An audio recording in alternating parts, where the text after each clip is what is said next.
Welcome to this week's edition of Outdoors Online, a weekly webcast produced by the North Dakota Game and Fish Department. I'm your host, Mike Anderson. My guest this week is Private Lands Coordinator Kevin Kading. Today we're going to talk about the PLOTS program. Kevin, how many acres do we have this year versus last year enrolled in the program? So this year we're going to have about 791,000 acres in the program available for the fall hunting season. Last year, in comparison to last year, we were at about 762,000. So saw a nice increase this year. Okay, so that's roughly 30,000 acres more this year. How hard is it to keep raising those acres? Well, this year we put in a really good effort. Our private lands biologists put in a ton of work this year. Just so people maybe understand, we have 8 private lands districts across the state. Some of those private lands biologists have, many counties to cover. And a lot of acres under agreement and a lot of agreements. So it equates to a lot of landowners, a lot of phone calls, a lot of miles on the road before a plot sign is even put in the ground. And so this year we put in a lot of extra time, and our staff did a knockout job.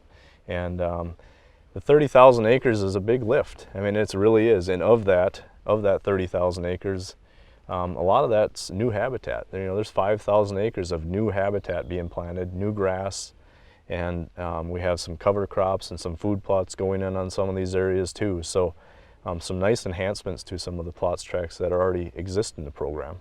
The program's been around for over 20 years. I don't know, more than a decade ago. There was a goal set. Tell me a little bit about the goal, and is that realistic to reach that goal? Yeah, we had that goal, and a lot of hunters and a lot of landowners are probably familiar with the 1,000,000 acre goal, and we hit that mark in 2007. And times were a little different back then. We had a lot more opportunities for landowners to enroll into CRP, and then in turn enroll that CRP into the PLOTS program. And that CRP is about half of what it used to be anymore, and so that those opportunities aren't as prevalent as they once were, and so because of that, that's part of the reason. But we've also just taken a good look at our program, and we're down from that 1,000,000 acres. Obviously, we still want that as our goal to try to reach that 1,000,000 acres. But what we've really focused on more in the last 3 or 4 years has been increasing the habitat quality on the acres that we have, and then also on new acres that are being enrolled. And so we could probably turn around tomorrow and put 1,000,000 acres in the program, but that wouldn't be what the hunters would want to see. They wouldn't be the quality habitat that hunters are looking for. So we'd rather spend our time on the good quality acres. What are you hearing from your biologists from around the state, Kevin? How are the PLOTS acres looking so far this year? I think it's going to be a good year. I mean, like I mentioned earlier, there's a lot of new habitat being put on the landscape. There's good conditions this year. We've had ample rains and maybe too much in some parts of the state, and I know it's a little dry in some parts of the state, but overall habitat conditions are looking pretty favorable this year, and that should translate to a great fall hunting cover. Like we just mentioned, Kevin, program's been around for over 20 years. What is the status of the program today? Well, we're not at that 1,000,000 acres, but overall though, I think the status of the program is very good. We're spending more time on quality acres, increasing habitat.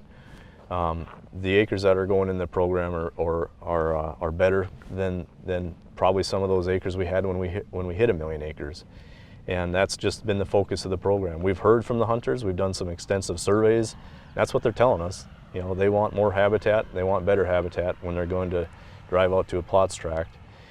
With that being said, they're still going to encounter cropland or hayland or pasture on crops. That's one of the components of the PLOTS program. We have a working lands component to the PLOTS program that allows producers to still participate in their farming and ranching activities, but then there's got to be some habitat value out there, otherwise we wouldn't put it in the program. And so they're still going to encounter that. But overall the program's still looking pretty good, despite having we used to have a lot of focus on CRP, a lot of CRP that was enrolled in the early 2000s and throughout the 2000s. That opportunity just isn't there as much anymore with less CRP on the landscape. But we're still trying to make up for that in areas that we can. Do you guys have any new ways of reaching landowners to get enrolled into the PLOTS program? This year we did a lot with just outreach, just trying to reach out and through mailings, different promotional activities like workshops and things like that, just try to get the word out there. Still kind of surprises us that a lot of people haven't heard of the PLOTS program, and it seems like almost every time we send something out, we get people calling us back and asking questions about the program. So it's just one of those things, I guess, where we've tried a lot of different avenues to try to introduce people to the PLOTS program, and it seems like a lot of it still spreads by word of mouth, in the coffee shops and the cafes and that kind of thing. We are looking at probably trying to do something a little different sometime here, is to actually host some landowner workshops in the field. They can come out and look at a PLOTS tract and talk with a landowner that's enrolled in PLOTS and learn from them and see that what they've gone through and what kind of issues they've worked around and that type of thing, and hear it firsthand from a PLOTS producer. Right, so if you haven't heard about the PLOTS program, if you see these yellow signs across North Dakota, they're enrolled into the PLOTS program. They're enrolled in the PLOTS program, yep, absolutely. And those are, you'll also see those in the PLOTS guide, and every year that PLOTS guide gets updated, and these signs will be updated in the field. If a tract of land comes out of the program, we'll get out there and the signs will be down. And vice versa. If it's a new piece of land that's going into the program, you'll see it in the guide this fall, and the signs out on the property. You guys deal with a lot of landowners, Kevin. What are you hearing from the landowners about the PLOTS program, good or bad?